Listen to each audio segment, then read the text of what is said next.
Ce programme vous est présenté par la région Grand Est. Le Crédit Agricole Alsace-Vosges au service de nos territoires et de ceux qui y vivent.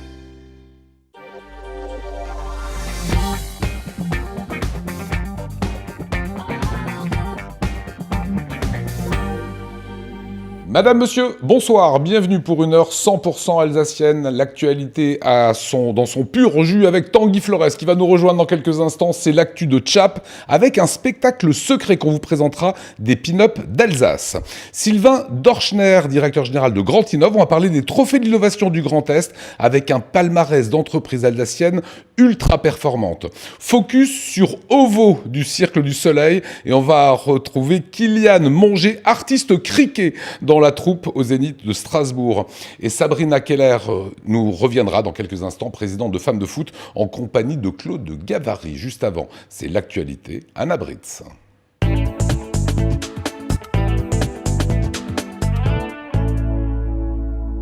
Bonsoir à tous et à la une de ce JT, avez-vous déjà décoré votre sapin de Noël?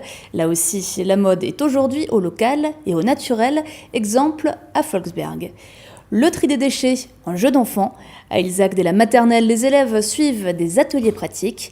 Et puis, comment amener le numérique et la culture à ceux qui en sont parfois éloignés? L'ONG Bibliothèque Sans Frontières fait étape pendant 2 jours à Strasbourg avec son projet Voyageurs du numérique. Il y a les adeptes du Nordman, de l'Épicéa ou du Nobilis. On les trouve aussi en pot artificiel ou coupés. Je parle bien sûr des sapins de Noël.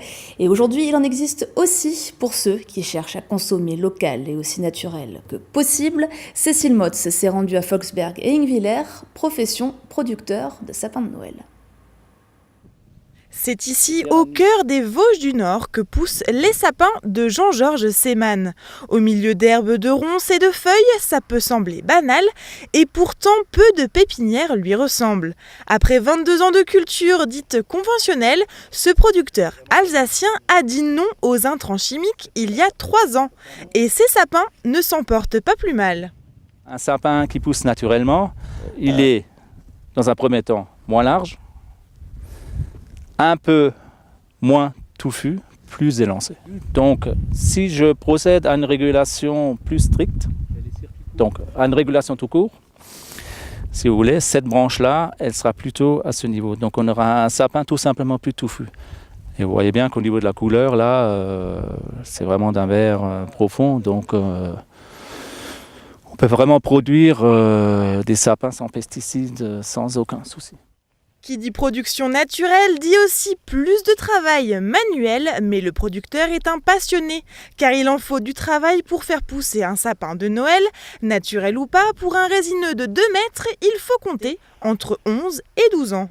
Je n'ai aucune espèce de problème sanitaire dans mes sapins, d'invasion de pucerons, de quoi que ce soit. C'est quand même un peu dommage d'avoir un produit naturel, un sapin naturel, et de le polluer avec des produits chimiques. Enfin, c'est quand même un non-sens. Une fois maturité, coupés et emballés, ils atterrissent sur les rayons. Dans ce magasin à Ingwiller, il s'en vend déjà 20 à 30 par jour. Circuit court et respect de l'environnement sont des arguments de vente. C'est des produits sans pesticides, donc ils sont désherbés manuellement et taillés aussi manuellement, je veux dire. Il n'y a pas de pesticides ni de réducteurs de croissance dessus. Donc c'est un plus pour un sapin qui est pas plus cher que des sapins industriels qui viennent du nord de l'Allemagne ou de la Norvège ou de la Suède. Ils ont un port plus naturel, ils sont moins structurés. Je veux dire, les sapins de l'industrie de gros, je veux dire, c'est des sapins qui sont beaucoup plus réguliers. Je veux dire, ils se ressemblent tous.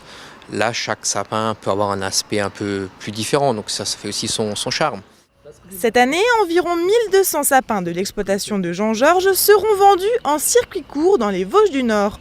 Le producteur cherche à faire des émules et souhaite demander le label bio. Son objectif, laisser des terres saines et moins polluées. Dans l'actualité de l'Eurométropole de Strasbourg, à présent, le numérique et la culture pour tous, c'est le credo de l'ONG Bibliothèque Sans Frontières. Elle fait escale à Strasbourg jusqu'à demain dans le cadre d'un Tour de France et elle vous attend. Et puis c'est devenu un rendez-vous obligé pour certains, comme chaque année, la soupe étoilée d'Humanis est à déguster place Kléber dans le village du Partage, Camille Roland.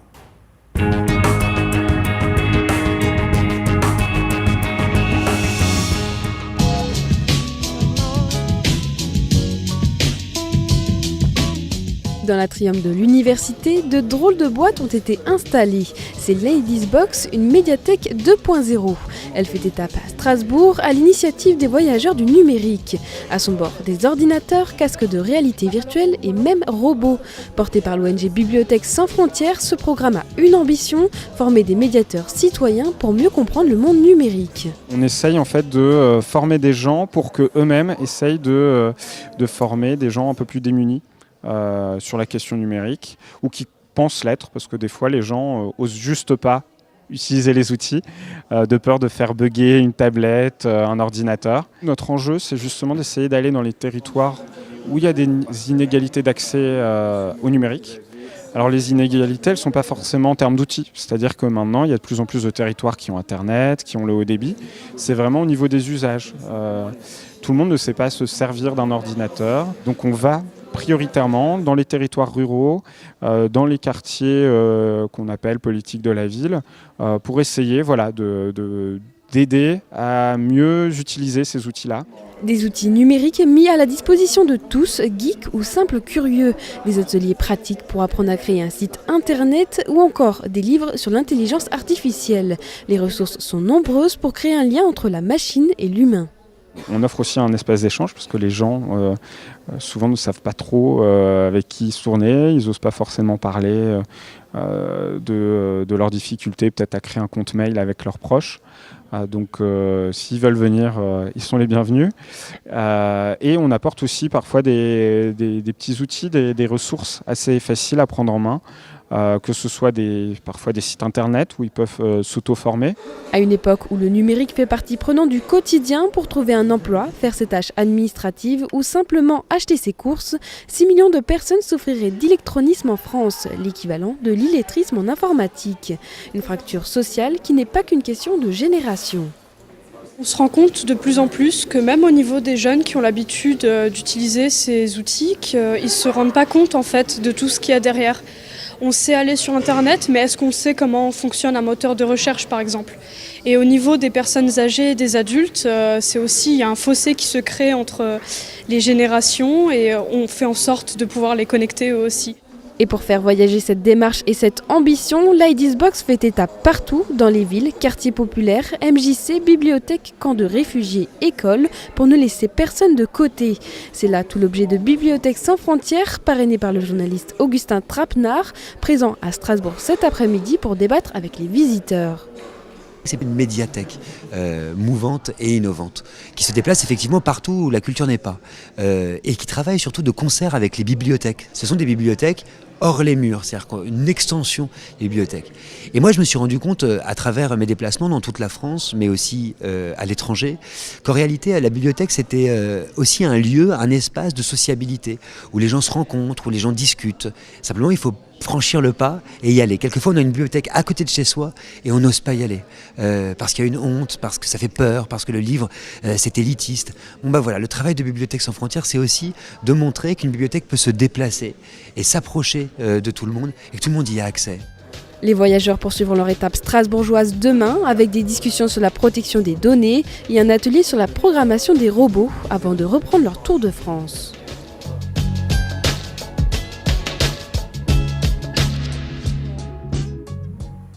Puis l'autre association que l'on souhaitait donc mettre en avant aujourd'hui à Strasbourg, c'est Humanis, présent au village du partage Place Kléber à Strasbourg. Donc, vous pouvez y déguster depuis quelques jours une soupe étoilée, une opération qui se poursuit jusqu'au 24 décembre.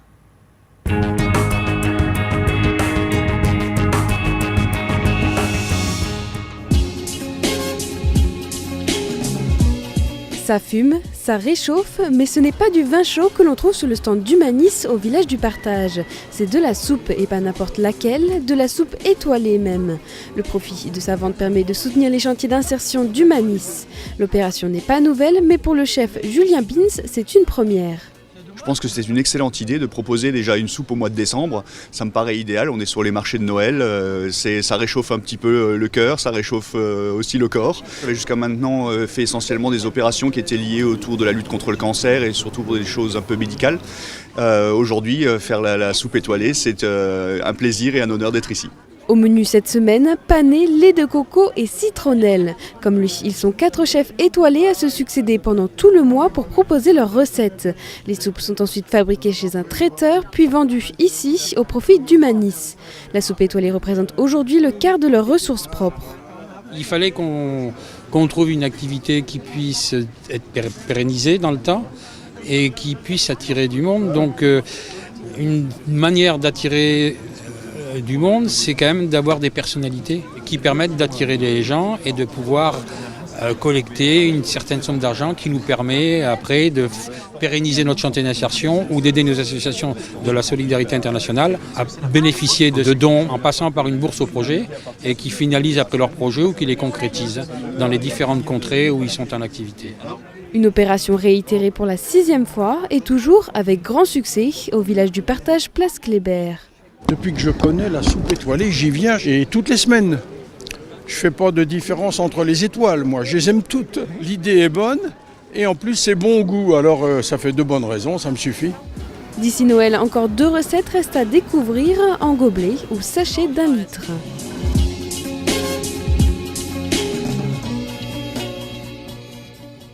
Et en parlant de restaurants étoilés, le meilleur restaurant gastronomique du monde est strasbourgeois. Selon le site TripAdvisor, il s'agit du Crocodile. Le classement est effectué sur la base des votes et avis des internautes depuis 12 mois. Et si vous ne pouvez pas vous rendre au Crocodile, vous pourrez peut-être quand même déguster une recette de son chef Franck Pelu, car c'est lui qui signera la 4e soupe étoilée qui sera disponible quelques jours juste avant Noël. Comment initier les tout-petits au tri des déchets ? À Ilzac, des enfants de maternelle participent à des ateliers où les jouets sont des bouchons, des rouleaux de papier ou des boîtes de conserve. Objectif, inciter par le biais des enfants un maximum de ménages à jouer le jeu du tri. Une après-midi organisée dans le cadre de la semaine de réduction des déchets de l'agglomération mulhousienne. On sait très bien que les enfants, quand ils rentrent à la maison, eh bien, ils vont dire à leurs parents « Mais non, regarde, ton réfrigérateur ou ton frigidaire, eh bien, il n'est pas bien ordonné. Il faut mettre tel produit en bas, tel produit en haut. » Et voilà, et du coup, on parle avec les parents, on parle avec les grands-parents. Plus c'est le moment bientôt de Noël, donc on parle aussi des emballages cadeaux. Les objectifs sont multiples, c'est d'abord les sensibiliser à la réduction des déchets, les sensibiliser aussi au réemploi, pour ne pas toujours acheter du neuf, mais également, eh bien, on peut avoir quelque chose d'occasion, ou quand on n'en veut plus quelque chose, on peut l'échanger ou le donner. Et on termine ce JT en prenant la direction de Paris. Comme chaque année, les Alsaciens de la capitale ont pu célébrer la Saint-Nicolas avec quelques jours d'avance aujourd'hui. Une soirée pour se remémorer l'Alsace, Nora Bouriois.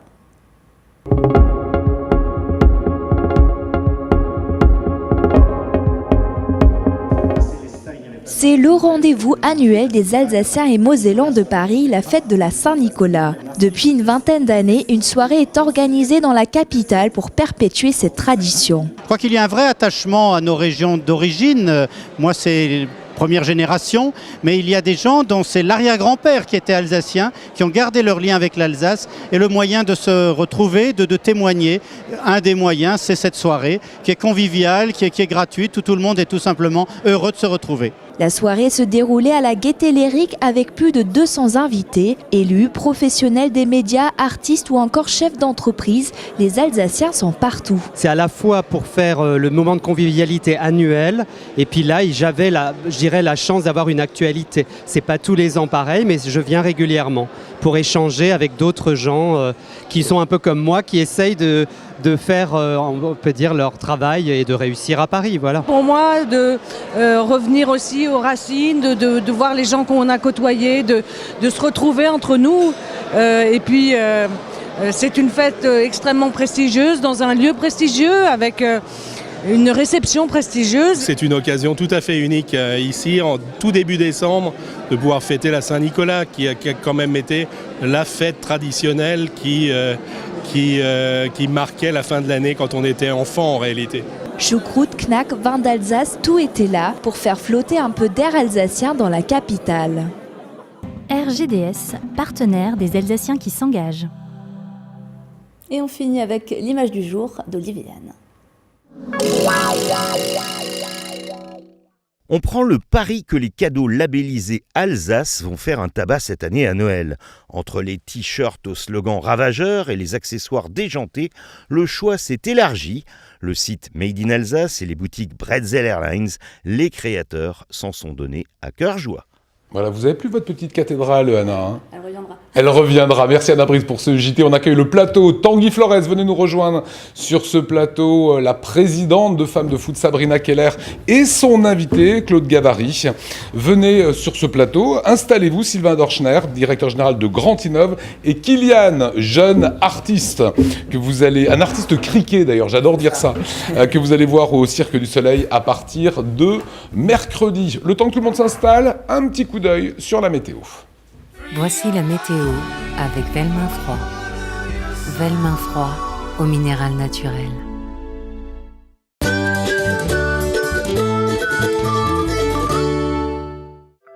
Bonjour à tous et bienvenue sur Alsace 20. Que va-t-il se passer en ce mercredi matin ? Eh bien, des nuages absolument partout en Alsace et aux frontières rhénanes.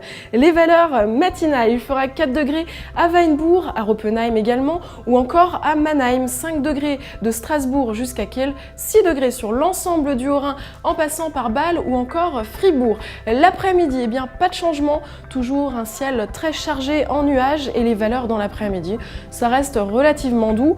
9 degrés si vous êtes dans le nord du Bas-Rhin, 9 degrés également du nord jusqu'au centre de la région du Bade-Württemberg, 10 degrés ce sera à Brumath ou encore à Fribourg, 11 sur l'ensemble du Haut-Rhin et 12 degrés la maximale prévue à Preteln. On passe à votre journée de jeudi, et bien des passages nuageux, du soleil tout de même et des valeurs, regardez, qui iront jusqu'à 15 degrés si vous êtes dans le Bas-Rhin. En ce mercredi, nous célébrons les Géraldes.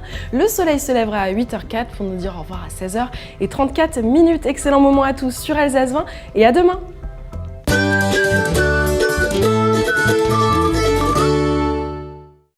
C'était la météo avec Velmin Froid.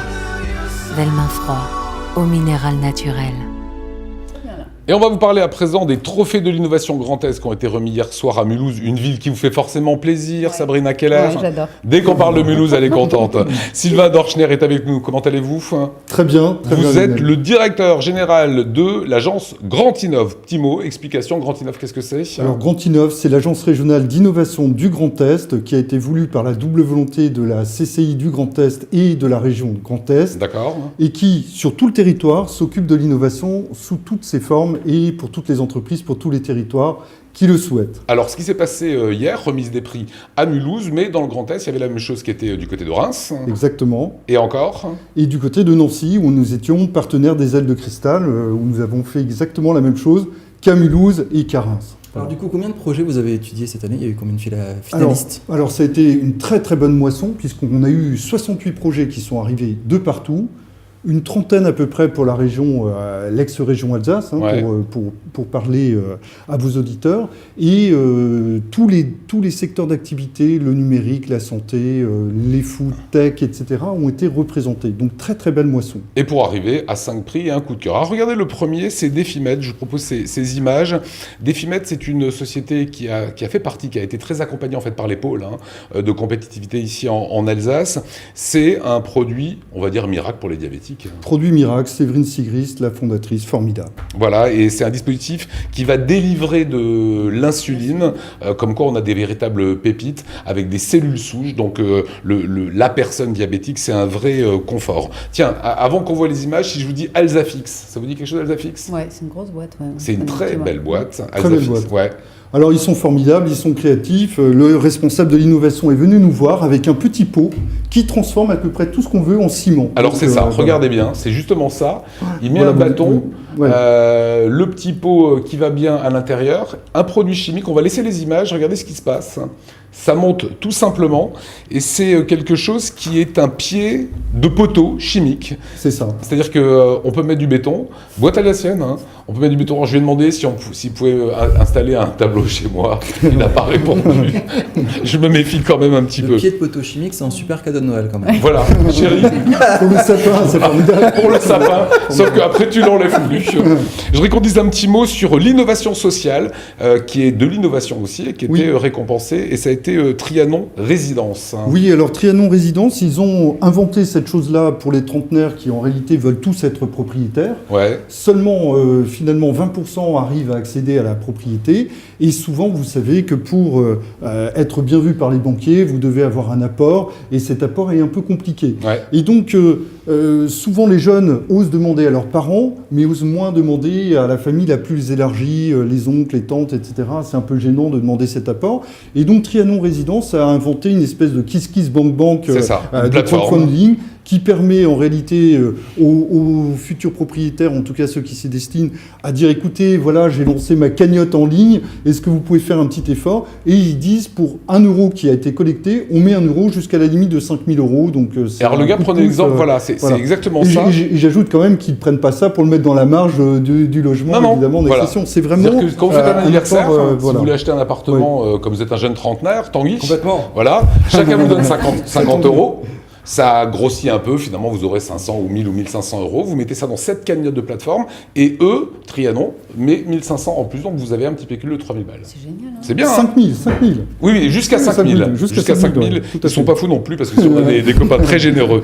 Redberry, alors Redberry, eux, ils proposent aux fabricants de médicaments et vaccins des solutions de contrôle des contaminants. C'est des images qu'on voit pour voir dans l'industrie pharmaceutique si les produits ne sont pas contaminés. C'est quelque chose qui propose. Un petit mot sur Térémis. Alors là, moi, c'était un de mes coups de cœur. Ah bah alors Térémis, c'est un drone qui repose sur une invention du CNRS au départ et qui permet de capter les ondes électromagnétiques et à partir de là de faire l'analyse du terrain. Et donc vous pouvez découvrir, vous avez des images en ligne, qui permet de découvrir des sites archéologiques à distance avec une grande autonomie. Donc c'est des fabricants de drones qui reposent sur des capteurs qui ont été inventés au CNRS et qui permet vraiment avec une très haute définition de détecter tous les sites archéologiques et certainement plein d'autres applications. Ils ont inventé le vrai avion renifleur de Giscard d'Estaing.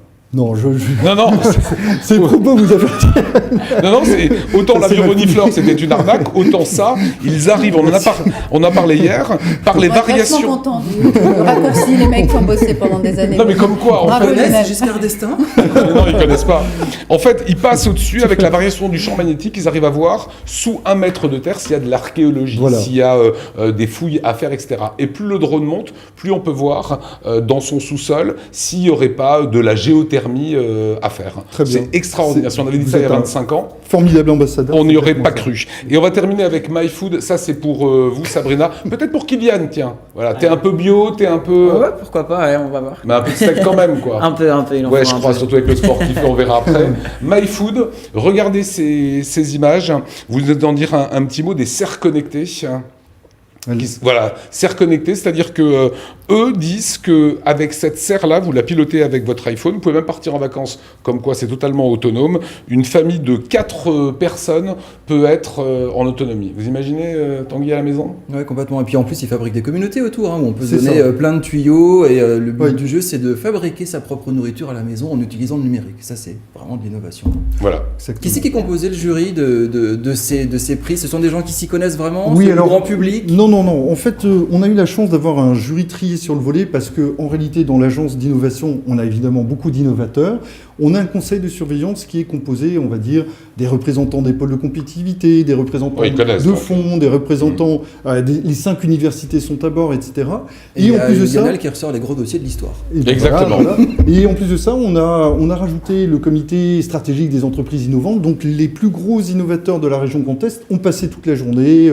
Le PDG de FM Logistique était là toute la journée. Enfin voilà, ça a donné... Ils ont rendu un beau verdict, un beau palmarès. 31 pitchs, toute une journée bloqués dans un auditorium et ça a été un choix draconien parce que finalement, on l'a dit, il y a eu 6 prix distribués en Alsace pour une trentaine de dossiers et tous les dossiers étaient bons. Donc forcément, ça a été un crève-cœur pour ce jury d'arriver à cette sélection, mais il faut bien des finalistes et puis c'est un peu comme le concours d'agrégation à un quart de point près, c'est vous qui passez. On n'est pas dedans. Voilà. Super palmarès, on avait dit qu'on en parlerait sur Alsace 20, c'est fait. Vous restez avec nous. Sylvain, ce que je vous propose, c'est notre présidente de Femmes de Foot, comme tous les mardis.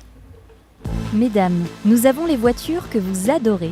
Réservez votre essai chez Caravenu, partenaire de Femmes de Foot.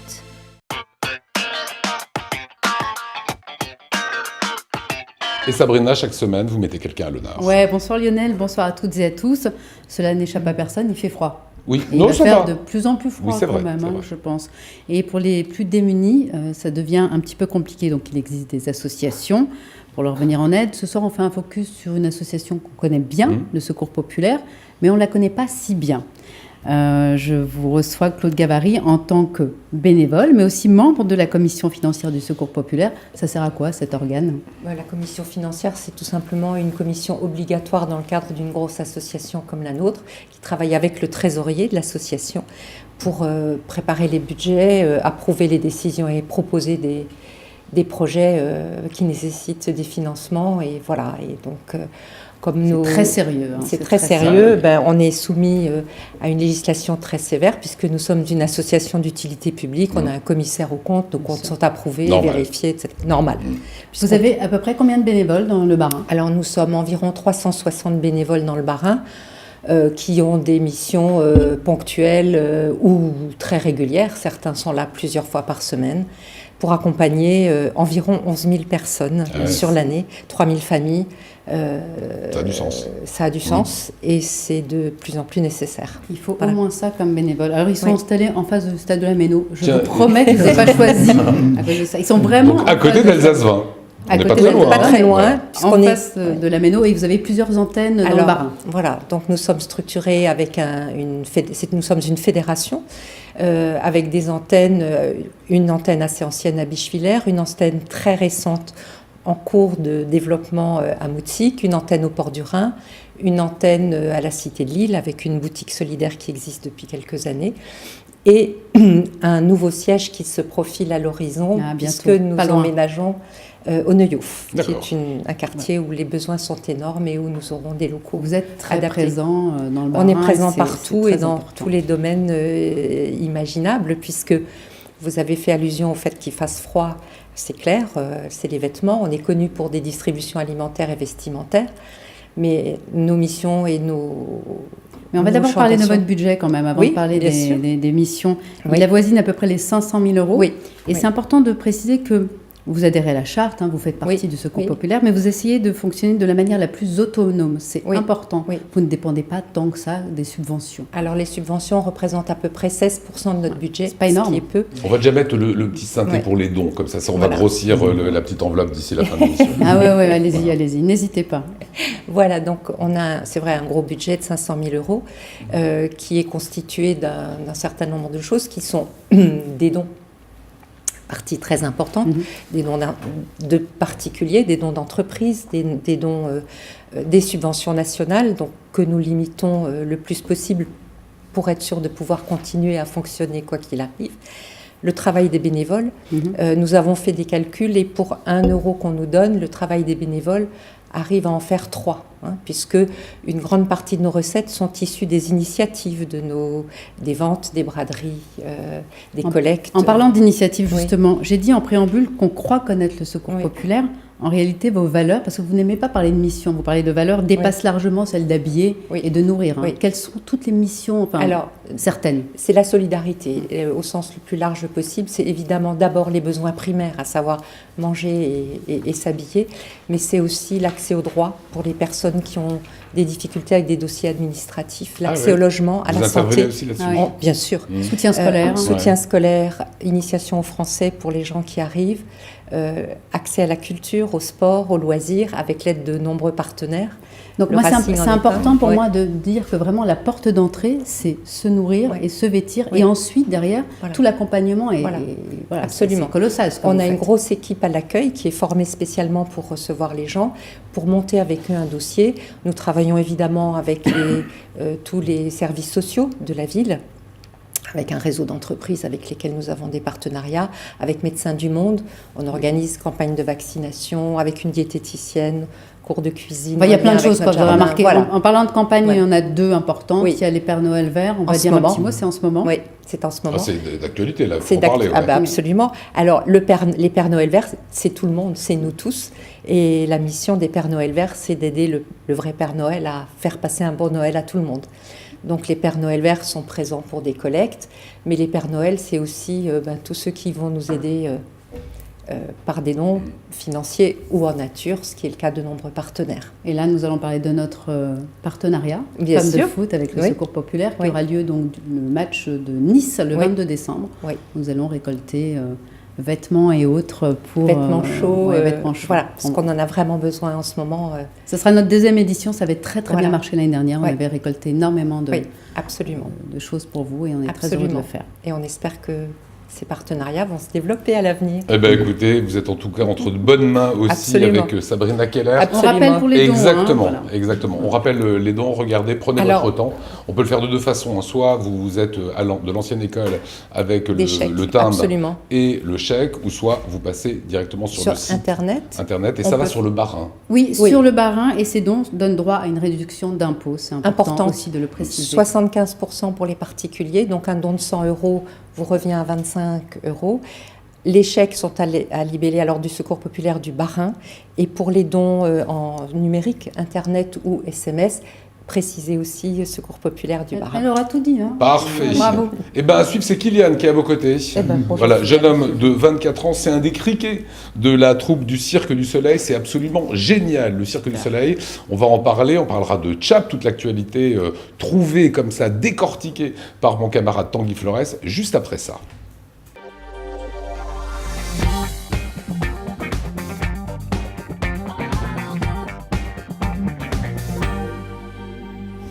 Avec nous ce soir, un jeune artiste, Kylian Manger. Comment allez-vous, Kylian ? Très bien, bonsoir à tous. On est ravis de vous accueillir. C'est un des criquets de la troupe du Cirque du Soleil. J'imagine, moi, celui qui dit « Qu'est-ce que tu fais dans la vie ? Je suis criquet ». C'est ça, c'est assez spécial, ouais. Alors, un petit mot pour celles et ceux qui ne connaîtraient pas le Cirque du Soleil.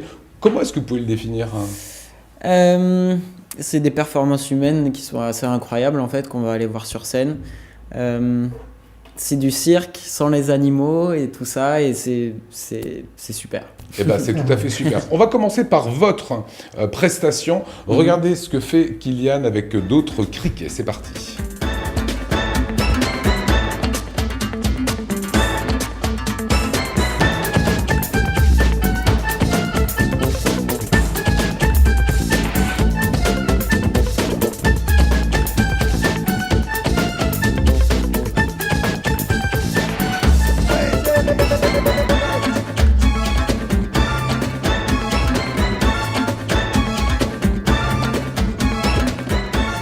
Voilà, Kylian, notre invité, génial. C'est quoi votre formation pour arriver à ce niveau-là ? Alors la formation, moi j'ai fait pendant plusieurs années en fait du tumbling. C'est un sport pas du tout médiatisé en fait, mais c'est assez impressionnant.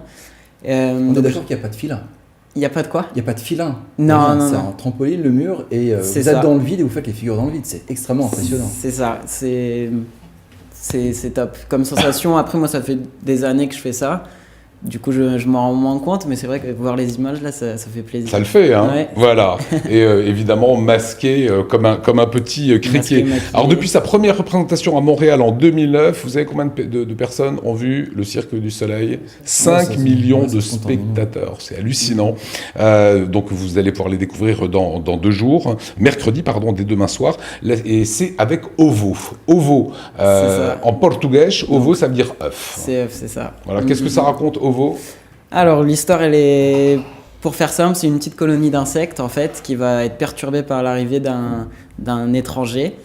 Et à la suite de ça, il va avoir une petite histoire d'amour. C'est super comme histoire, c'est pour tous les âges, que vous ayez 5 ans ou 50, 60, peu importe, vous allez comprendre l'histoire et c'est... Voilà, alors regardez bien l'arrivée de Ovo, on monte le son. Voilà, c'est ça l'arrivée.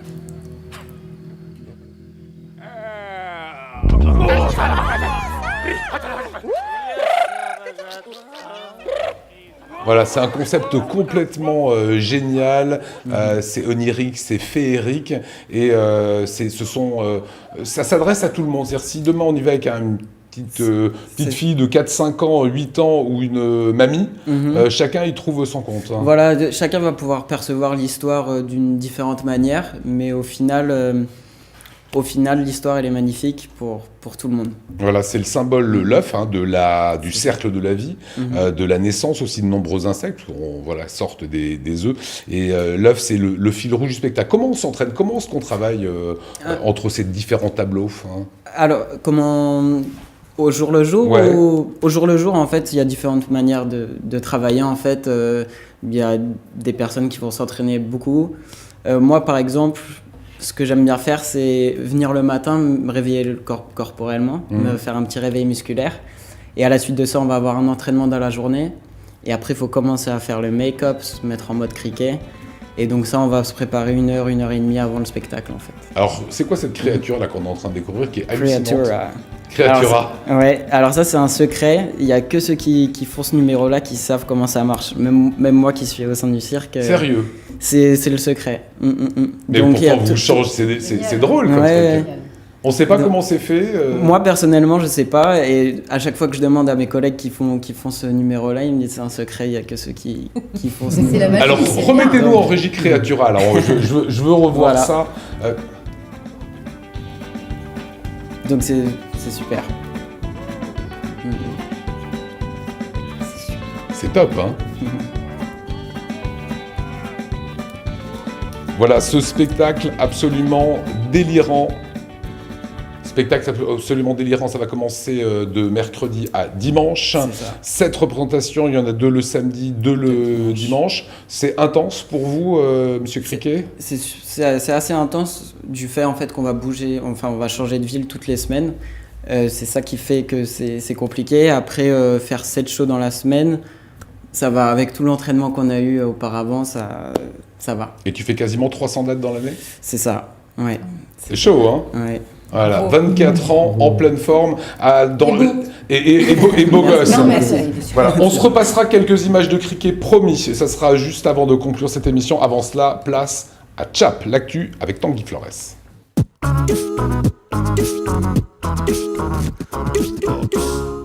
Alors ce que je vous propose, c'est que demain soir vous allez voir Creatura et samedi soir vous allez voir des créatures de rêve. Oh, pas mal, hein? Ah ouais, bien. Pas mal. Les pin-up d'Alsace, vous connaissez? Fabuleux, etc. Fabuleuses femmes extraordinaires font un show burlesque à Strasbourg dans un endroit gardé secret. Il sera révélé au dernier moment. C'est le grand show de fin d'année de ces pin-up d'Alsace. Et Chap a eu la chance d'assister aux répétitions. Et bien, figurez-vous qu'on a cette très belle femme avec une grande féminité, des poses lascives, etc. Puis elle revendique un côté féministe. Ça m'a beaucoup étonné, on a discuté de ça avec elle, avec Ruby Chatsi, c'est elle qui fait l'interview, vous allez l'entendre. C'est un spectacle féministe pour elle parce que les femmes sont libres, elles font ce qu'elles veulent, elles dansent comme elles veulent et elles revendiquent ça et ça se sent à l'entraînement. Regardez.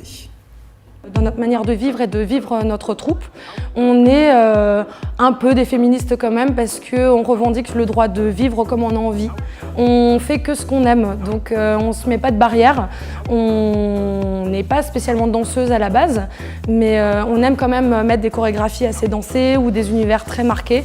On prend ce qui nous aime, des univers différents, que ce soit onirique, un peu plus rock'n'roll, et on essaie de mélanger le tout pour que ça soit pas ennuyeux et toujours original. Oui, je pense que la pin-up a toujours un petit côté inaccessible des fois, mais en vrai la pin-up ne fait pas peur.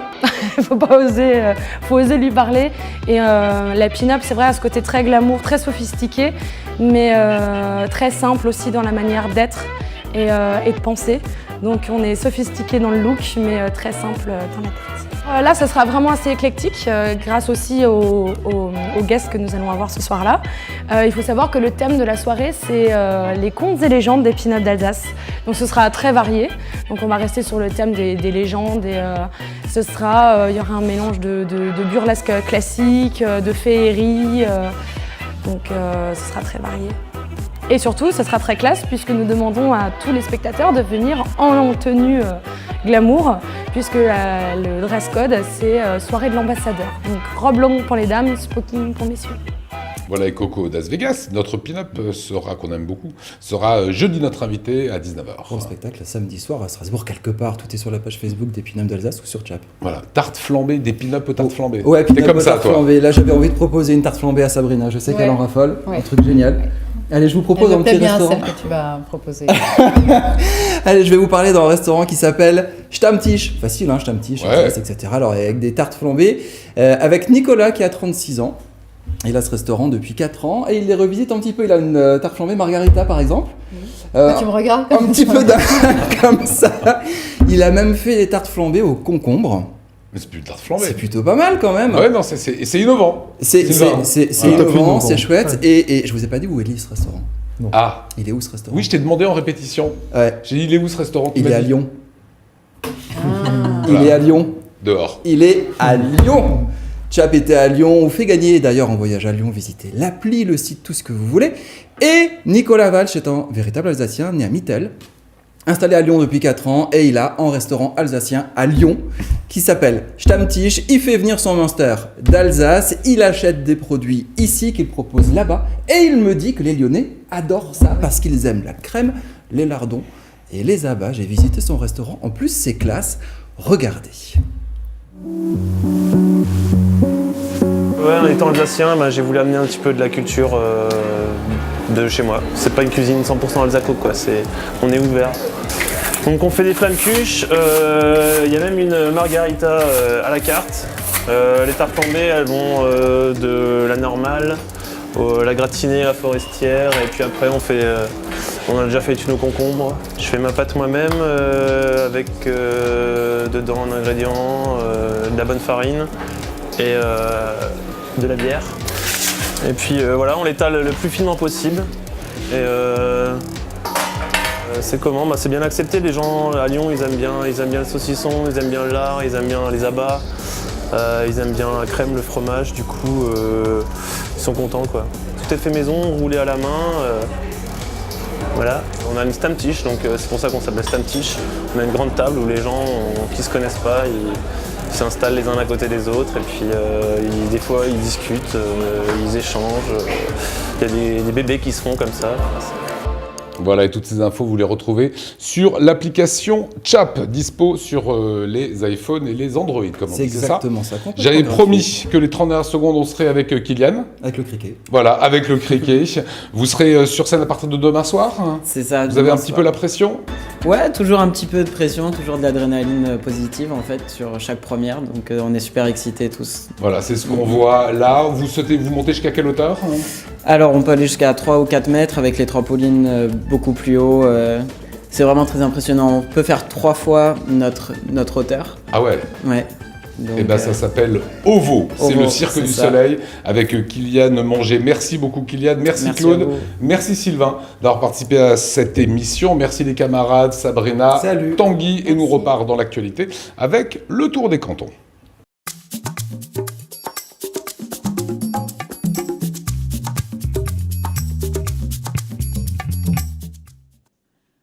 12 millions de Français sont touchés par une forme de handicap, un chiffre en augmentation du fait du vieillissement de la population. Si beaucoup de ces personnes sont âgées et subissent les conséquences du vieillissement, elles sont tout de même 2,7 millions à être en âge de travailler. Se pose alors la question de l'emploi de ces personnes, une problématique complexe à laquelle on tente d'apporter des réponses lors de la journée d'information emploi et handicap au conseil départemental. Pour l'institution, il s'agit de mettre tous les acteurs en réseau. C'est une question qui fait partie de nos enjeux prioritaires aujourd'hui au niveau du département et qui sera repris dans le cadre du schéma départemental de l'autonomie qui est en train de s'écrire. Parce que aujourd'hui, on se rend compte que les personnes en situation de handicap, le taux de chômage est d'environ 20%, alors que pour la population, il est d'environ 10%. Donc c'est un taux de chômage double et donc des vraies problématiques pour les personnes en situation de handicap d'arriver à trouver un emploi. Et donc c'est par ce genre de journée qu'on souhaite tous ensemble arriver à trouver des solutions et être ensembliers avec nos partenaires. La journée est ouverte au public qui peut venir chercher l'information auprès des nombreuses structures présentes à l'hôtel du département. Parmi celles-ci, l'Union nationale des invalides et accidentés du travail. Depuis 1924, l'asso aide les personnes handicapées dans leurs démarches administratives. Au travers de son activité, elle rencontre de plus en plus de personnes en difficulté face à l'emploi. Bon, le marché de l'emploi, il est déjà fermé pour beaucoup de personnes parce qu'il n'y a pas de travail pour tout le monde. Ça, c'est une réalité. Après, si on est handicapé, c'est encore beaucoup plus difficile, pénible. Et puis, ça dépend où on va travailler. La localisation de l'emploi, c'est toujours compliqué d'arriver sur son lieu de travail. Le citadin, un tout petit peu moins, puisqu'on a le rail, on a les autobus. Mais dès qu'on va un tout petit peu à la campagne, c'est plus compliqué. Chez Cap Emploi, on remplit à peu près les mêmes missions qu'au Pôle emploi, mais pour les personnes handicapées, recherche d'emploi, formation, reconversion n'ont pas de secret pour leurs équipes. Chez eux, on connaît bien les freins que peuvent rencontrer les travailleurs en situation de handicap. D'une part, il y a des employeurs qui ont des a priori sur les personnes handicapées, donc il peut y avoir une discrimination à l'égard de ces personnes. Après, je dirais, c'est même aussi les personnes elles-mêmes qui elles-mêmes se mettent des freins, justement, par exemple, je ne suis plus capable, je n'arrive plus, etc. Faut savoir aussi que par handicapé, donc il y a énormément de types de handicap, donc que ce soit handicap psychique, mental, moteur, auditif, etc. Donc effectivement, toute situation est différente aussi. On n'agit pas avec quelqu'un qui est handicapé psychique comme avec une personne qui est handicapée moteur. Donc on s'adapte aux situations, mais c'est vrai qu'il y a pas mal de freins. Et je dirais le premier frein, c'est la personne en tant qu'elle-même qui se met elle-même des freins, malheureusement, à sa recherche d'emploi. Quand on pense handicap, on imagine une personne en fauteuil. Pourtant, ces derniers ne représentent qu'1% du nombre d'handicapés. Beaucoup de handicaps sont invisibles et acquis au cours de la vie. Pour Adrien, c'est à la fin de ses études que la vie bascule. Il sombre dans une grave dépression qui va le laisser sur le carreau pendant plusieurs années. Reconnu handicapé et aidé par le service d'insertion en milieu ordinaire du travail, le jeune homme candidate à un poste à la maison départementale des personnes handicapées pour retrouver le chemin de l'emploi. C'est donc en été 2016 que je postule au conseil départemental pour un poste d'instructeur chargé d'aide sociale. Et suite à un entretien qui s'est bien déroulé, j'ai été pris et j'ai commencé le 1er août 2016 pour un contrat à durée déterminée. Alors à ma connaissance, j'ai été recruté tout à fait normalement, pas sur le fait que j'avais une RQTH. L'entretien s'est déroulé comme un autre. J'étais face à d'autres personnes. On m'a posé les mêmes questions. Donc j'ai été très bien accueilli par le conseil départemental. Mes collègues sont fantastiques. Ils sont toujours là pour m'épauler et répondre à mes questions. Notamment ma binôme, Sabine Ross, qui m'a formé. Ça m'a permis de retrouver un rythme de vie plus normal. Il faut savoir que quand j'étais au plus mal, j'étais un peu déphasé. Donc retrouver un rythme normal, c'est-à-dire se lever le matin, se coucher à une heure correcte, on va dire. Puis ça m'a permis de reprendre confiance en moi surtout. C'est ça le plus important. Et de faire des rencontres, parce que je voyais pas grand monde durant ma maladie. Pour beaucoup de personnes en situation de handicap, retourner dans le monde du travail peut être une épreuve très difficile. Des collègues bienveillants auront un effet bénéfique. Pourtant, en matière de handicap, des préjugés demeurent. La DRH nous envoie un handicapé. Ouais.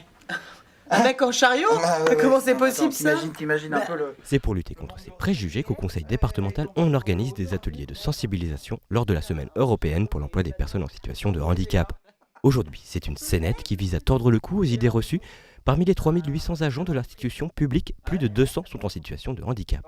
Il est particulièrement important, en tant qu'employeur public, de sensibiliser, de mener des actions de communication, d'information à destination de ces personnes et également des équipes de travail dans lesquelles ces personnes travaillent justement.